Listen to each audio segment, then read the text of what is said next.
Hi, welcome to the third part of the Carework lecture of the Gender Economics course, in which we are looking to the various subjects of feminist economics.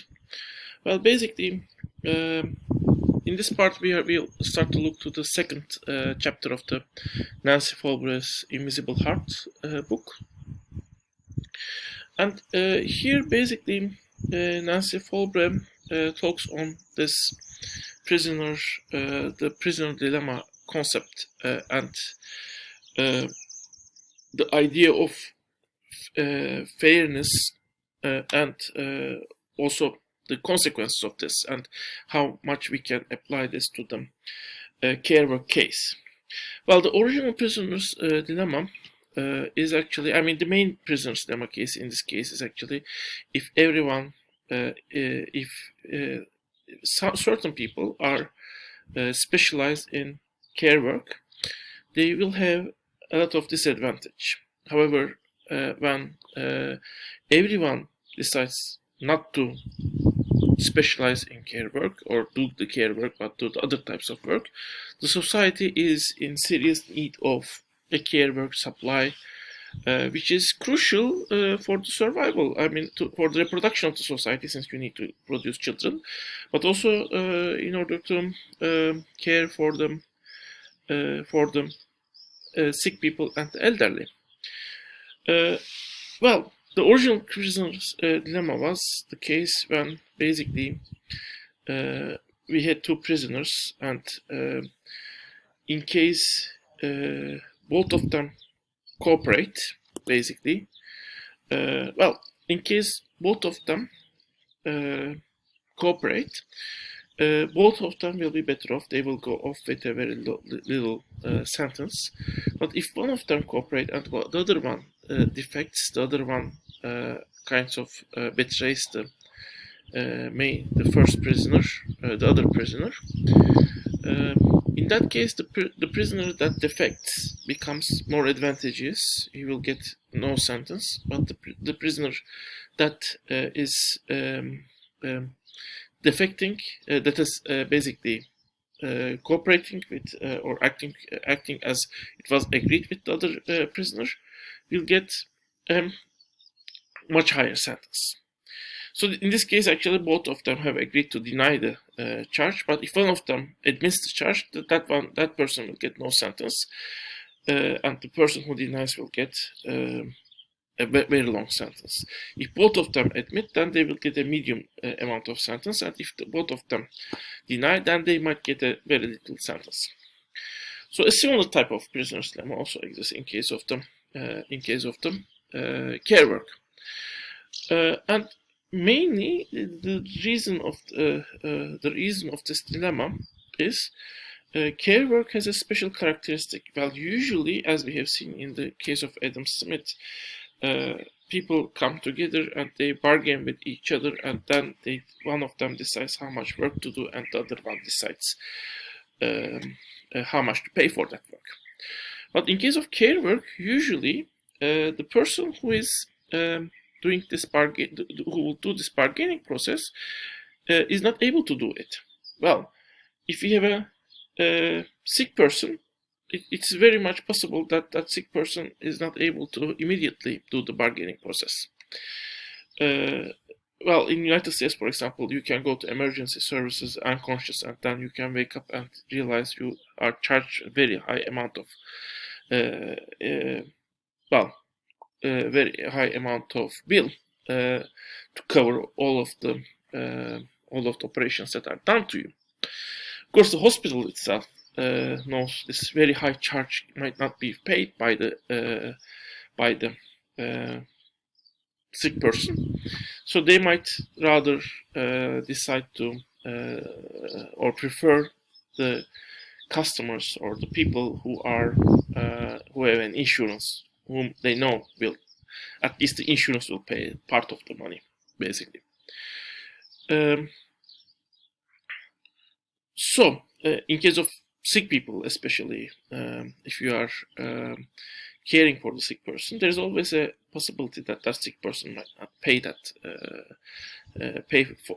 money for you. To you. In case of children, that's more obvious. I mean, if you care for a baby, in that case, I mean, you might hope that that baby will care for you when he or she grows up, but that doesn't necessarily will materialize. And even if materialize, in that case, it will be kind of on that child's terms. I mean, you cannot agree on specific terms on how that child will basically pay for the care you have done for that child after he or she grows up. As a baby, you cannot do that, and after he or she grows up, you cannot necessarily enforce what you think is fair. So all of these things actually show that, and here we see kind of the other type of explanation in the literature, which is basically based on the term selfish genes. The idea is actually the people who are more selfish usually survive because they think their own lives. As that means actually the people who are altruistic will think the others, they will sacrifice themselves for the others. So they die, they could not pass their genes, but the people who are more selfish, they are able to pass their genes. But when we look to this idea further, well, first we might think that in family, the same selfish genes idea would say maybe the same rule doesn't apply there. Why? Because in the end we have already passed our genes to our children, and we need our children to survive so that our genes could be passed further on. However, we should also note that in the whole society itself, we had this. We may need certain people who might basically may help the other people who might have temporary problems, temporary setbacks, so that the society itself together can survive. I mean, the different having different members, variety of members in a society might be a strength of a society. So at social level, survival might very well depend that at least some individuals in the society are not selfish. Another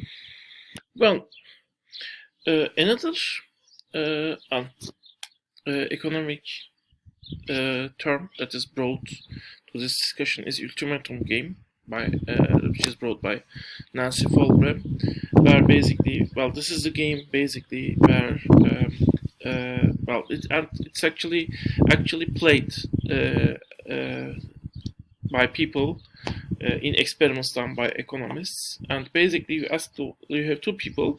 One of them is given 100 units of money, and then asked to divide this money the way you want between himself and the other person, and then the other person can accept the division or reject the division. If he or she rejects the division, neither will get anything. If the other person accepts the division, in that case, both will get the money as it is divided by the first person. And in these experiments, actually, in typical neoclassical economics, basically, it is assumed that the second person will accept the offer as long as he gets some money in return. But usually people, even if that means they will also get no money, they have some care for the fairness. So they want the money to be, at least to some extent, evenly separated, evenly divided, to accept the offer and get the money, and let also the other person get the money. The main point here, Nancy Folbre says, is actually, even if you have fairness in as an important factor, the main rule of in the economics when this game is played is people don't know each other. So the more you know someone, the more you are less likely to, well, basically protest or act against that person. When you think you are not treated fairly, and especially that's the case when whether you will be treated fairly or not is something you will see in future, basically. And here we have the main prisoners of law hypothesis, actually, which is coming to the play. Well, basically, the main thing here is if you know someone, if you have spent time with someone, and especially if that person is dependent on you, in that case you might basically you might have built a personal relation with that person, especially a relation where that person really depends on you, and that relation makes for you impossible for you to leave that person. So, for example, in most families, fathers and mothers are actually, when you consider them, mothers are more likely to spend the money in their control for the children.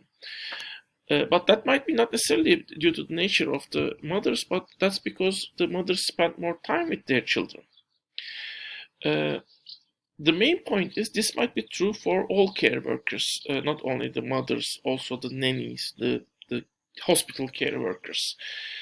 And that might actually make the potential basically income or return of the people who are working for care, including the mothers, also unpaid care workers, to go down. So even when their returns are not down, even when they think they are not treated fairly, they might not be able to just reject that person and go stop caring, especially if that payment, especially if that unfair treatment is done by not the person they care, but for example their guardians, in case of care workers in the market, basically. So in that way, basically, care work itself, when it is unpaid, to some extent also when it is paid, when it is your specialty, it is a penalty in it. So that for the paid workers, that penalty might come because of the prisoners of law thing, let's say prisoners of law hypothesis. I mean that the effect of prisoners of law factor. For unpaid workers, that's also, I mean, especially when that's actually when actually they also want to be part of the paid workshop. Well, it might be impossible for them to basically go to that paid workshop. Well, not impossible. I'm sorry. Well, the point is the time they can spend for that paid workshop, and especially when that job is something that requires career building. Well, their ability to advance their career and increase their income might be much less. So as a result, many people, both in case of elderly care and for the child care and elderly care, they usually don't want to go into they usually don't want to start the care at all. Especially in case of childcare, I mean, that's the reason why many people don't want to have children, because if they have children, even if they have some other options, they think they might not able to follow those options. Once the child is born, the love they feel for the child might prevent them to go for other options, even if those other options are also not that bad for the child, because they might want to spend, they might not just abandon the child in that case. And in case of elderly care, also people usually focus on career and don't start the care, because just starting the care might be the one thing that might, in that case, you might not be able to control the time you spend with them, with your parents, basically, or your relatives, basically. So this is a framework, and we will go from this framework to another conclusion, but we will do that in the next part. So see you in the next part.